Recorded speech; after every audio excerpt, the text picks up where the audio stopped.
5절 말씀을 봉독하겠습니다. 누가복음 6장 97쪽에 있습니다.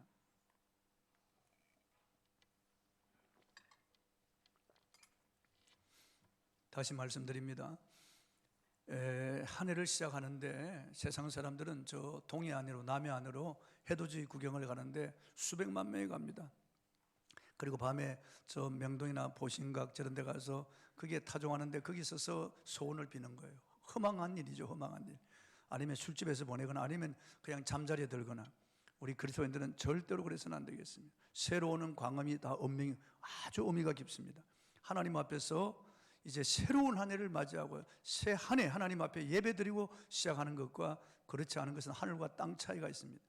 우리는 불신자들과 달라야 됩니다. 하나님 앞에 의미 있는 그런 예배를 드려야 되겠습니다. 누가복음 6장 1절로 5절입니다. 제가 봉독하겠습니다. 안식일에 예수께서 밀밭 사이로 지나가실 때 제자들이 이삭을 잘라 손으로 비벼 먹으니 어떤 바리새인들이 말하되 어찌하여 안식일에 하지 못할 일을 하느냐. 예수께서 대답하여 이르시되 다윗이 자기 및 자기와 함께 한 자들이 시장할 때 한 일을 잃지 못하였느냐.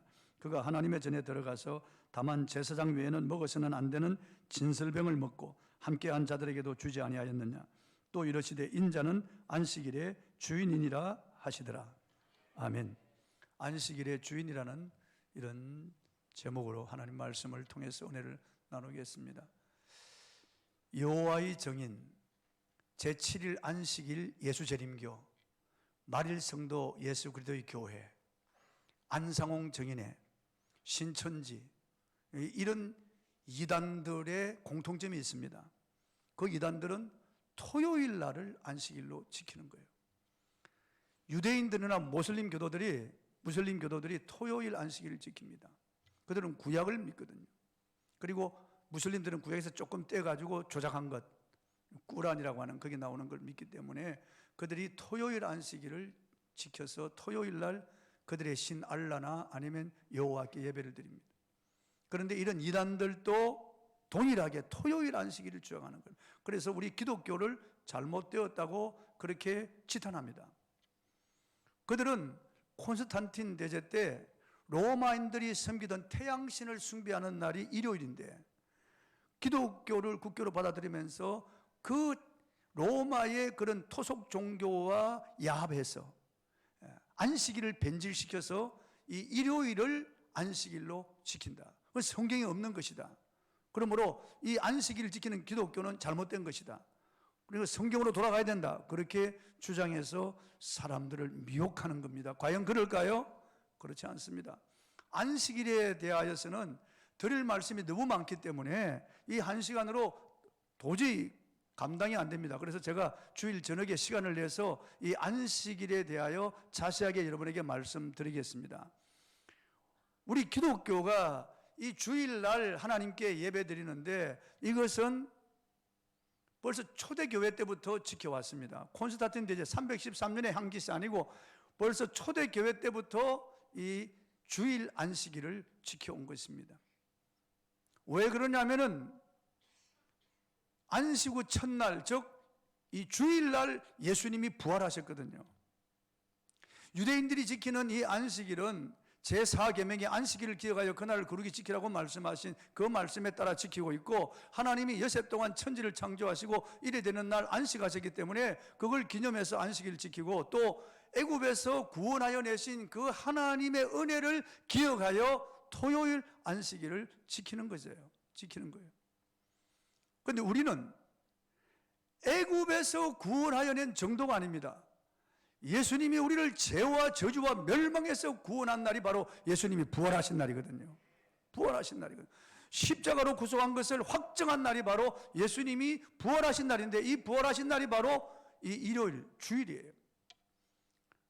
그래서 우리는 천지 창조보다 더 큰 날이고 애굽에서 이스라엘을 구원해내는 것과 비교할 수 없는 엄청난 큰 날이기 때문에 우리에게 의를 주시고 우리에게 부활의 산 소망을 주시고 우리를 구원한 확정한 날, 이 날이 너무나 귀하고 중요한 날이기 때문에 이날 자연스럽게 모여서 예배를 드리는 거예요. 그리고 성령이 강림한 날이 주일입니다. 마가 요한의 다락방에 성령이 강림하셔서 이 땅에 최초의 교회가 세워지고 흑암을 향하여 빛을 발한 날이 바로 이 주일이거든요.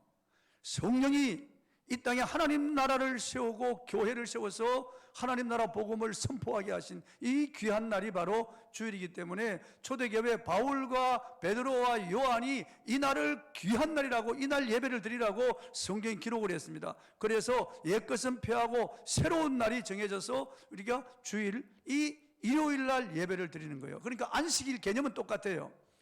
그래서 구약의 유대인들이 지키던 안식일에서 새로운 시대의 안식일로 넘어왔습니다. 그렇기 때문에 이 안식일이 참으로 중요한데, 성경은 이미 구약의 선자들을 통해서 구약 안식일을 폐하고 새로운 그런 안식 개념을 우리에게 주신다고 했습니다. 호세아 2장 11절을 읽어보겠습니다. 호세아 2장 11절 시작. 내가 그의 모든 희락과 절기와 월삭과 안식일과 모든 명절을 폐하겠고. 그래서 이게 현대인 성경에 보면 끝장을 내겠고, 그냥 완전히 끝내버리겠다는 거죠. 절기와 월삭과 안식일과 모든 명절은, 구약에 지키던 이 모든 것들은 다 끝내버리겠다고 호세아를 통해서 하나님이 이미 예언하신 것입니다. 예수님이 이 땅에 오신 것은 임시 방편으로 유대인들에게 주셨던 이러한 절기, 월삭, 안식일 이런 것들을 이제 다 폐하시고 새로운 그런 법을 마음에 새겨주겠다고 그렇게 예수님이 오신 것입니다. 히브리서 10장 9절 한번 읽어보겠습니다. 시작. 그 후에 말씀하시기를 보시옵소서 내가 하나님의 뜻을 행하러 왔나이다 하셨으니 그 첫째 것을 폐하시면 둘째 것을 세우려 하십니다. 첫째 것은 바로 이 율법에 명시된 모든 절기, 월삭 그리고 안식일 이런 개념들이에요. 이것은 이미 구약에 이미 임시 방편으로 주신 것이고 새로운 둘째 것을 세우기 위해서 주님 오셨다고 말이에요. 사도 바울은 이런 절기와 안식일 논쟁하는 것을 삼가하고 오직 구원의 은혜에 감사라고 했습니다. 골로새서 2장 16절 읽어보겠습니다. 시작. 그러므로 먹고 마시는 것과 절기나 초하루나 안식일을 이유로 누구든지 너희를 비판하지 못하게 하라. 이때부터 벌써 이 주일을 안식일로 지켰거든요. 그러니까 유대인들이 막 공격하는 거예요. 이때도.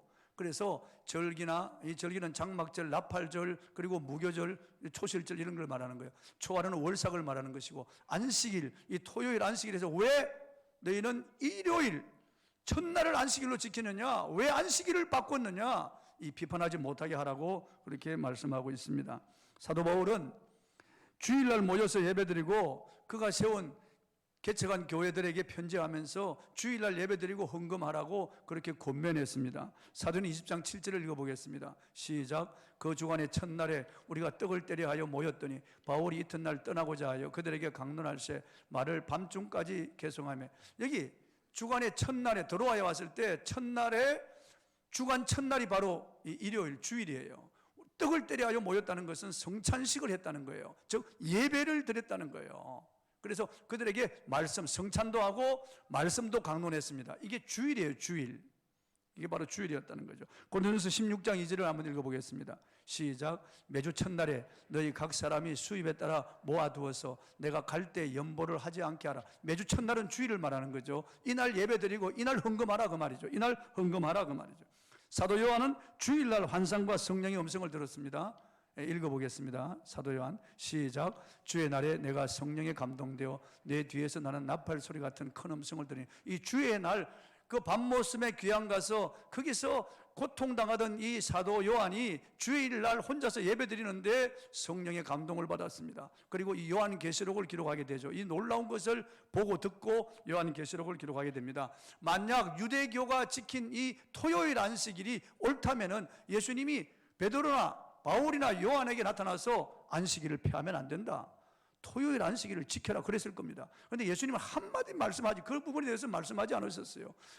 구약에 예언된 대로 절기나 월삭이나 안식일은 다 폐하고 새로운 그런 법을 새겨주고 새로운 그런 안식일을 주신다고 약속한 대로 주일날 자연스럽게 모여서 예배를 드리게 된 겁니다. 그리고 사도들뿐만 아니라 속사도, 그의 제자들도, 그리고 모든 교회가 그렇게 주일날 자연스럽게 예배를 지켜온 겁니다.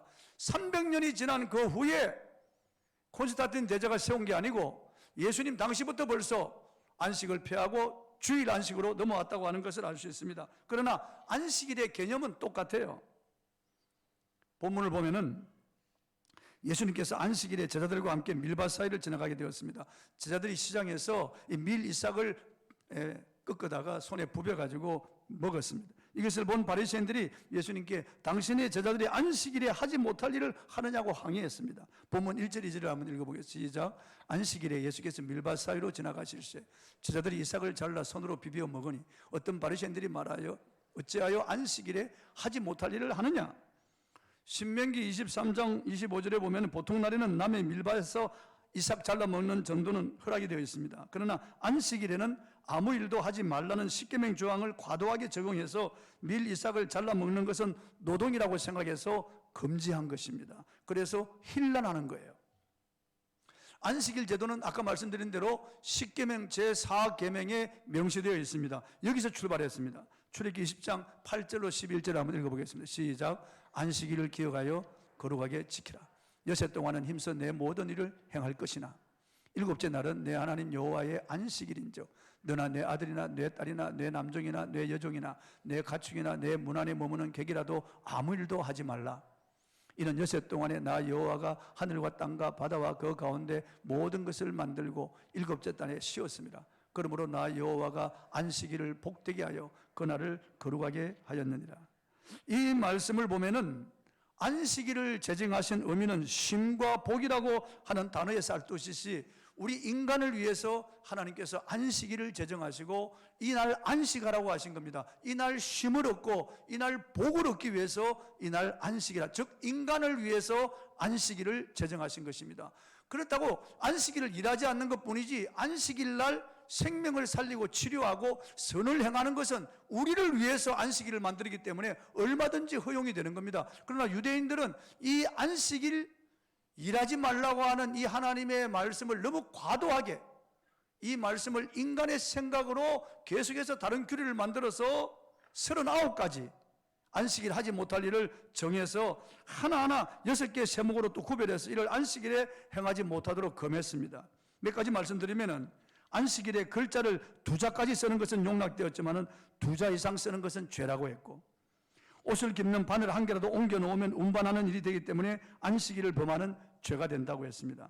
또 안식일에 사람이 위기에 처해져서도 도와주는 것은 죄라고 했습니다. 지금도 유대인들은 안식일날 엘리베이터 버튼을 누리지 않습니다.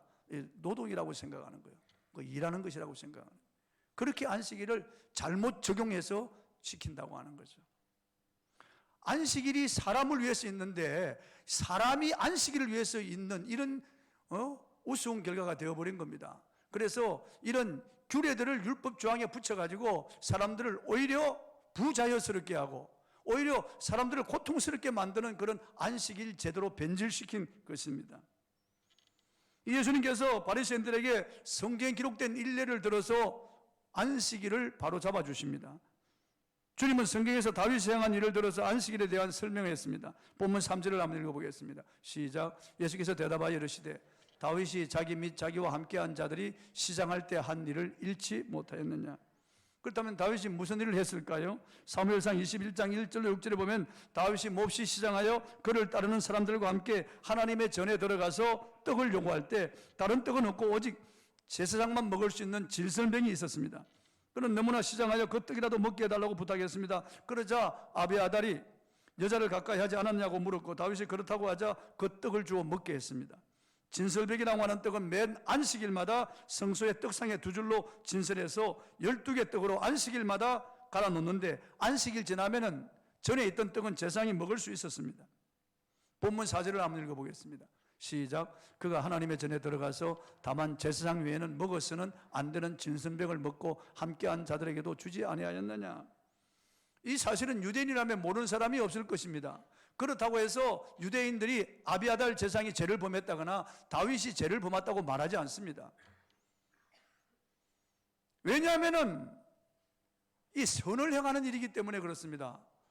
몹시 시장한 사람들을 먹이고 살리는 일이기 때문에 그건 율법에 제사장만 먹을 수 있는 떡이지만은 주어서 먹게 한 것, 그들이 존경하는 다윗이 먹고 살았다고 하는 이 일에 대해서 그들은 죄라고 생각하지 않았다고 말이에요.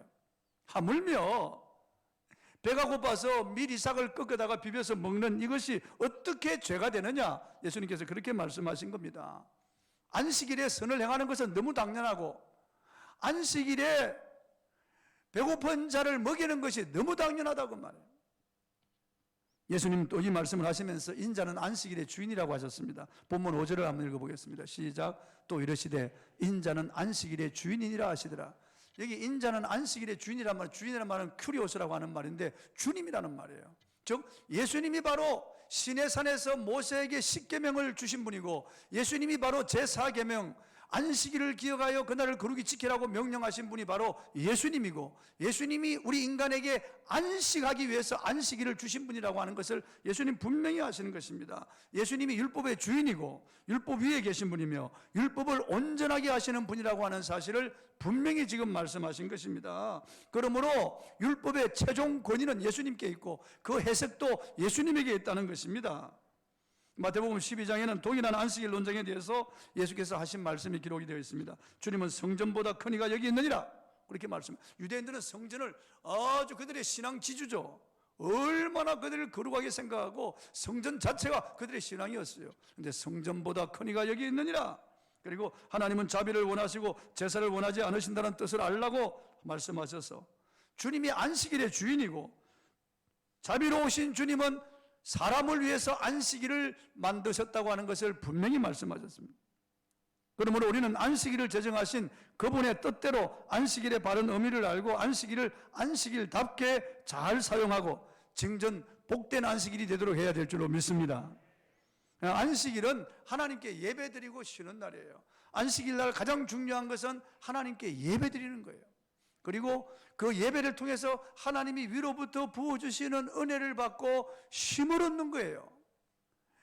내 영혼이 쉼을 얻고 내 정신과 내 육체가 쉼을 얻고 하나님이 위로부터 부어주시는 그 은혜로 말미암아 우리가 다시 위로와 용기와 힘을 얻고 소성하는 날이 바로 안식일이라는 거예요. 안식이라는 거예요. 기계를 만든 회사에서 기계를 판매할 때 사용 설명서도 함께 줍니다. 그 사용 설명서대로 기계를 사용하여 효율적으로 잘 사용할 수 있고 그리고 그 기계를 만든 목적을 이룰 수가 있는 것입니다. 우리를 지으신 그분께서 우리의 연약함을 아시고 엿새 동안 일하고 일이 되는 날 쉬라고 말씀하신 거죠. 그리고 하나님과 교제할 수 있도록 은혜를 베풀어 주신 것입니다. 그러므로 성경이 말씀하시는 대로 우리는 엿새 동안 일하고 일이 되는 주일날 쉬어야 됩니다. 역사상 이 규정을 무시하고 이른바 혁명을 시도했던 사람들이 있었습니다. 프랑스 혁명 당시 7일 만에 쉬던 것을 10일 만에 쉬게 했다가 국가적으로 40%의 결손을 보았습니다. 다시 돌아갔습니다. 또한 구소련의 레닌도 8일 만에 쉬게 하여 노동 생산성을 높이라고 했으나 국가 전체의 생산 지수가 30%나 떨어지자 국려지책으로 5일 일하고 6일 만에 쉬도록 했습니다. 그러나 역시 생산성이 높아지지 않자 결국 7일 만에 쉬는 제도로 돌아갔습니다. 이러한 불신자들도 성경이 주시는 이 원리대로 해야만 된다는 것을 알게 되었어요. 실패를 통해서. 역사적인 사건들을 보면 성경이 말씀하시는 우리 생체 리듬과 인체 주기 활동이 엿새 동안 일하고 일이 되는 날 쉰다고 하는 것을 가장 이런 건강한 생활을 할 수 있는 그런 주기라고 하는 것을 입증하고 있습니다. 이것은 세상에서 가장 건강한 민족이 유대인이라고 하는 것을 보아도 알 수 있습니다. 이 유대인 여자들은 제왕절개하거나 그리고 또 유산하는 경우가 거의 없습니다. 그리고 아기를 낳고 난 다음에 바로 샤워하고 걸어다닙니다. 이렇게 건강하고 이 사람들이 이렇게 장수하는 것은 그들이 음식을 피채 먹지 않고 그리고 정결한 음식을 먹는 데도 있지만은 안식일을 기억하여 거룩히 지키기 때문에 그렇다고 하는 것입니다. 요즘 한국 40대 남자들의 사망률이 여성 40대보다 3배나 높다는 통계가 나왔습니다. 얼마나 이 각박하고 험한 세상에서 이 남자들이 산업전선에서 힘써 뛰다가 고민하고 스트레스 받고 하다가 그냥 여러 가지 질환으로 죽고 또한 자살하는 사람들도 많습니다. 이 현대가 너무 피곤합니다. 살아가는 삶이 너무 황폐되어 있다는 거죠. 식생활도 문제가 있지만은 사람들이 안식일을 지키지 않으므로 이 정신과 육체가 피폐가 되어 있다고 하는 것을 알 수 있습니다. 세상 사람들은 안식일을 우습게 알고 자기들의 육체의 즐거움과 오락을 위해 안식일을 마음대로 사용합니다. 주 5일 근무하고 그 다음 세상으로 나가는 거죠. 상가들로 나가고 경기장으로 나가고 그리고 또한 이 음식점으로 가고 계속 이 안식일을 더럽히고 이 안식일에 대한 개념을 알지 못하고 이 사람들은 세상 오락과 즐거움을 위해서 안식일을 허비하죠. 그러나 결국 돌아오는 것은 오히려 정신적인 공고함과 육체의 피곤 그리고 삶의 황무한 것을 느끼게 되는 거예요. 허무감을 느끼게 되는 거죠. 우리는 이 안식일 날 성경이 말씀하시는 대로 하나님 전에 나와서 하나님께 예배드리는 것을 가장 귀한 일로 생각해야 되겠습니다. 안식일 날 하나님의 사람들이 여기 있지 아니하고 다른 곳에 있는 것이 가장 더러운 것이에요. 안식일 날 우리가 뭐 결혼식장이나 돌집에 가 있다거나 아니면 음식점에 가 있다거나 아니면 산이나 들에 나가 있거나 안식일 날 우리가 이 안식일 날 예배드리지 않고 다른 장소에 있는 것 그 자체가 얼마나 안타까운 일인지 알 수가 없습니다. 주님의 날을 거룩하게 지키는 사람들에게 복이 있습니다. 구약 성경의 안식일을 지키는 사람들의 복은 지금 주일 지키는 주일 안식일로 옮겨왔기 때문에 개념은 똑같아요. 이사야 58장 13절 14절 읽어보겠습니다. 시작. 만일 안식일에 내 발을 금하여 내 성일에 오락을 행하지 아니하고 안식일을 일컬어 즐거운 날이라 여호와의 성일을 존귀한 날이라 하여 이를 존귀하게 여기고 내 길로 행하지 아니하며 내 오락을 구하지 아니하며 사사로운 말을 하지 아니하면 내가 여호와의 안에서 즐거움을 얻을 것이라. 내가 너를 땅의 높은 곳에 올리고 내 조상 야곱의 기업으로 기리리라. 여호와의 입에 말씀에 약속하셨습니다. 주일날 하나님 전에 와서 하나님께 예배를 드리고 이 날을 거룩한 날이라 존귀한 날이라고 하며 하나님께 영광을 돌리는 이 백성들에게 주실 복입니다. 내가 사사로운 말을 하지 아니하고 내 오락을 굳지 아니하고 안식일을 더럽히지 아니하고 육체의 즐거움을 위해서 안식일을 팔아먹지 않고 하나님 전에서 이 안식일을 거룩하게 지키고 예배드리는 사람들에게 여호와의 안에서 즐거움을 얻을 것이라고 말씀하고 있습니다. 여러분, 이 세상 행복이 무엇입니까? 돈 많이 벌고 좋은 집을 사고 좋은 자동차를 사고 좋은 옷을 입고 좋은 음식을 먹는 것이 행복입니까? 인기와 명예와 권력을 얻고 이 땅에서 사람들의 선망의 대상이 되면 그게 행복하겠습니까? 그렇다면 설리 같은 이런 아름답고 젊은 배우들이 왜 자살합니까? 구암흑의 이런 가수들이 무엇 때문에 자살합니까? 돈도 많고 인기도 있고 명예도 있는데 왜 자살합니까? 왜 많은 정치인들이, 왜 많은 부자들이 자살합니까? 왜 많은 사람들이 이렇게 우울증, 정신병력을 호소하고 있습니까? 그렇지 않습니다, 여러분. 진정한 행복은 내 마음의 즐거움입니다. 마음의 즐거움은 양약이라도 마음은 근심은 뼈로 마르게 한다고 그랬습니다. 얼마나 많은 사람들이 겉으로 위장하고 있지만은 사실은 속으로 병들어가고 있고, 얼마나 많은 사람들이 마음의 우울함과 답답함을 가지고 있고, 얼마나 많은 사람들이 가정의 문제를 호소하고 있는지 알 수 없습니다, 여러분. 주의를 거룩하게 지키는 자는 여호와의 안에서 즐거움을 얻을 것이라고 했습니다. 찬양할 때, 기도할 때, 말씀을 들을 때, 예배를 드릴 때 하나님이 부어주시는 은혜가 임하기 때문에 즐거움이 임하는 것입니다. 할렐루야. 즐거움이 임한다. 주일날 하나님 전에서 예배하는 자들에게 하나님이 평안을 약속하셨어요. 예수님께서 말씀하셨습니다. 요한복음 14장 27절에 내가 너에게 평안을 끼치노니 내가 주는 것은 세상이 주는 것과 같지 아니하니라 그랬습니다. 여러분, 세상이 줄 수도 없고 알 수도 없고 세상 사람들은 알지 못하는 하나님의 그 평안이 예배를 통해서 우리에게 임하는 것입니다.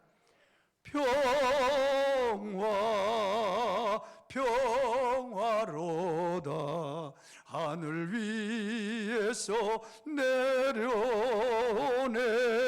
하늘에서 내려오는 거예요. 예배를 통해서 하나님이 우리에게 부어주시는 이 평강이 우리에게 임하는 것입니다. 팔레스타인에 가면은 초목들이 이슬을 머금고 자랍니다. 성지순례 가서 보시면 알겠지만 갈릴리의 그 해변에 그 많은 그런 초목들, 아침에 일어나서 제가 거닐어 보니까 그게 잔디 이런데 풀숲에 이슬이 흠뻑하게 내려 있는 거예요. 그래서 그 이슬을 머금고 백합화가 피어나고, 이슬을 머금고 포도나무에 꽃이 피고 열매가 맺히고, 이슬을 머금고 종려나무에 야자, 대추야자 열매가 열리고 벌어지는 거죠. 이슬을 머금고 백향목 뿌리를 내리고 그 나무가 60m, 70m 자라 올라가는 거죠. 이슬을 머금고 곡식이 소성하고 이슬 속에 향기를 토하는 거죠. 이슬이 없으면은 팔레스타인은 죽는 거예요.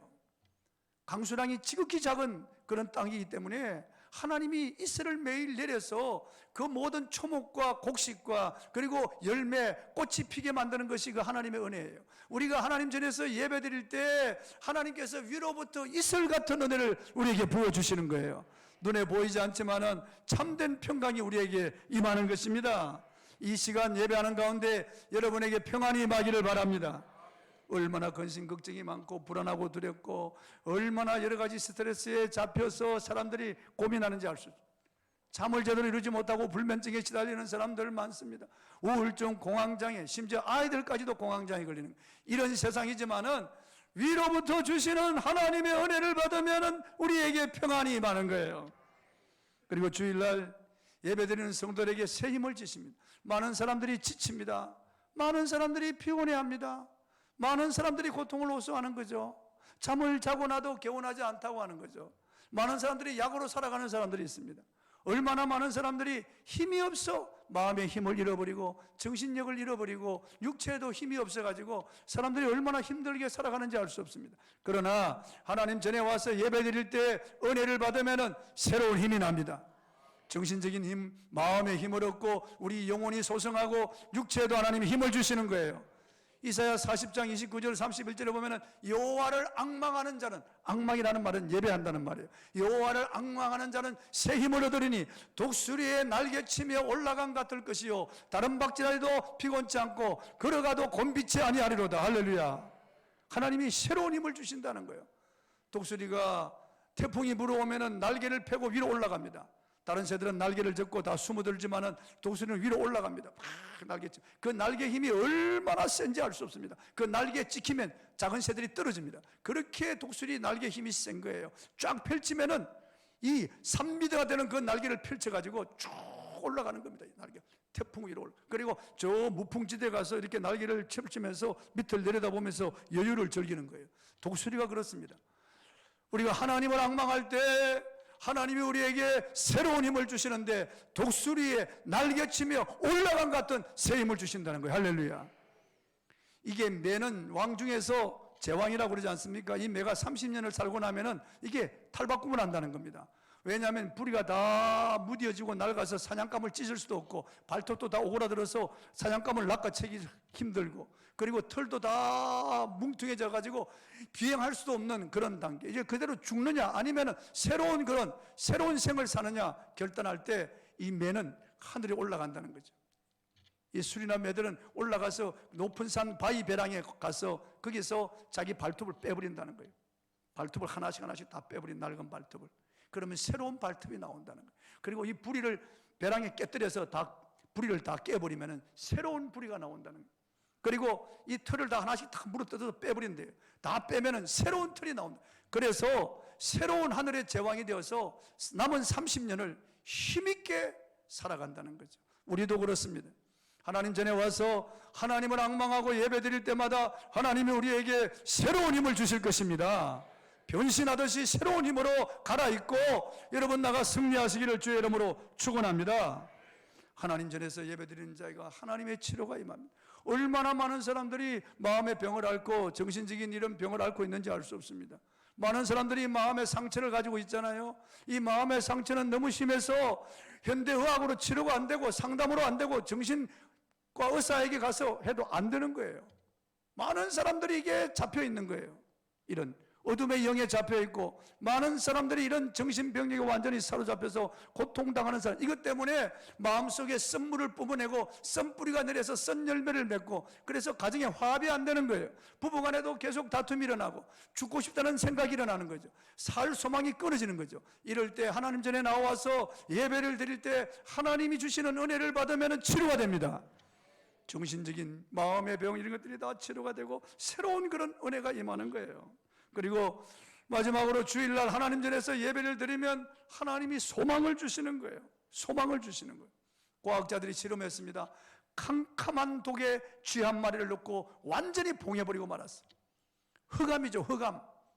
그야말로 과학적으로 완전히 깜깜한 상태, 흑암입니다. 흑암 속에 들어간 쥐가 3분 만에 죽고 말았습니다. 쇼크로 죽어버린 거죠.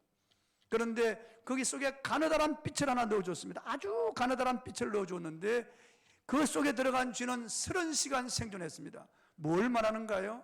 모든 생명체는 희망이 없으면 죽는 거예요. 무엇 때문에 사람들이 자살합니까? 왜 삶을 포기하고 가정에 왜 그렇게 고통이 임합니까? 희망이 없기 때문에 그래요. 왜 사람이 방종합니까? 방탕합니까? 희망이 없기 때문에 그래요. 희망이 있는 사람은 절제합니다.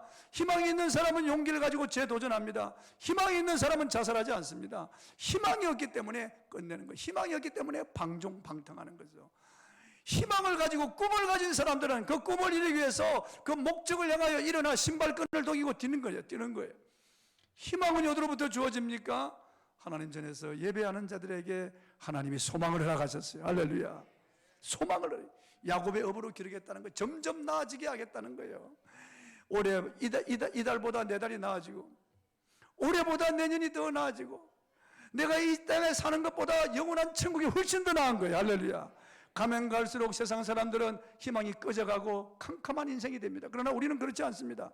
세월이 가면 갈수록 송구정신 예배를 드려도 나이 한 살 더 먹고 우리가 더 늙어가도 이 땅에서는 소망이 없어도 주님께서 우리에게 소망을 주시는 거예요.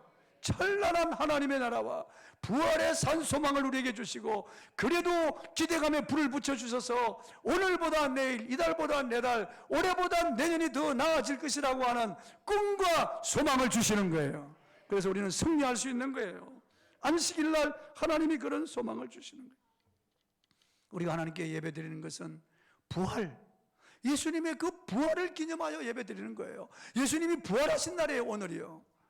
성령이 강림하여 그걸 확증시킨 날이에요. 그래서 이날 부활을 바라보며 그 영광 가운데 우리가 하나님께 예배드리는 거예요. 그래서 설교하는 시간에 우리가 기뻐해야 돼요. 기뻐해야 됩니다. 곧 우리는 새로운 부활의 몸을 갈아입는 거예요. 영원히 주님과 함께 왕노릇 할 것입니다. 할렐루야. 더 이상 슬픔도 아픔도 고통도 괴로움도 없고 눈물도 한숨도 없고 이별이나 애통하는 고가는 것이 없고 더 이상 이 땅에 이런 죽음이 없는 곳, 영원한 즐거움과 기쁨이 있는 그곳에 우리가 곧 들어가기 때문에 부활하신 이날 부활의 산 소망을 가지고 즐거움으로 예배를 드리는 거예요. 그래서 여기 와서 그냥 우거지상을 하고 있고 침통하고 그렇게 예배를 드리면 안 돼요. 항상 예배 드릴 때마다 우리는 밝은 얼굴로 즐거움으로 소망 가운데 예배를 드려야 할 것입니다. 며칠 전 제가 신문을 보니까 일산의 한 대행교회 원로 목사가 설교 시간에 교인 25%가 웃는 교회는 병든 교회라는 거예요. 60% 이상이 웃으면 건강한 교회라고 했습니다. 그래서 제가 우리 교인들을 생각해 봤어요. 25%가 웃으면 병든 교회다. 야, 이게 진짜 어떻게 된 거야?